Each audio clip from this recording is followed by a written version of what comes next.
I'll be sharing with you my top tips on how to make sure your lawn looks amazing after its long winter sleep. It's really important to consider the state of the ground before you start work. If it's wet, frozen or snow covered, make sure you don't work on the lawn because it can tear it up, you can compact the soil and you can also damage that new spring growth. For the first few cuts in spring, make sure that your mower blades are on the highest possible setting. Remove no more than the top third of the growth and cut the lawn no more than once every 1 to 2 weeks. Gradually reduce the mower settings over the next few cuts until you reach the desired height, which is 6 to 13 mm for fine lawns and 40 mm for ordinary lawns in spring, lowering to 13 to 25 mm by summer. At the beginning of spring, it's a good idea to rake out any dying moss and dead grass debris.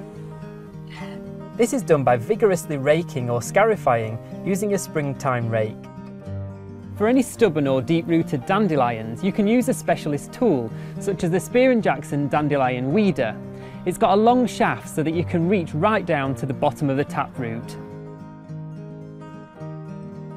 Aerate the lawn to reduce and resolve soil compaction below the surface. Soil compaction can lead to damaged grass growth and also allows moss to creep back into the lawn.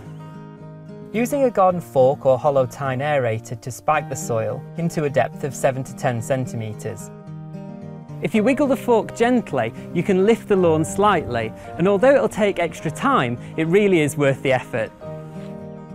After aerating, you can sprinkle over a lawn dressing, which is often a mixture of sand, peat, soil and fertiliser, and this will nourish and feed the lawn and fill up any hollows and holes.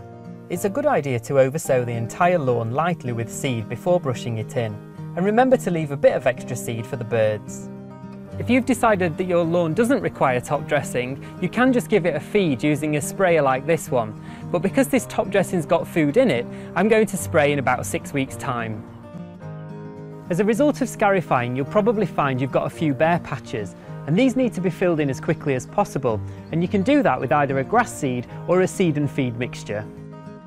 To fill in any bare patches, firstly break up the soil with a fork and rake to a fine tilth with a lawn rake. Sow the grass seed finely, rake the area and mix the grass seed into the soil surface. Cover lightly with lawn dressing and firm gently with the back of a rake. Water if experiencing 2 to 3 days of dry weather.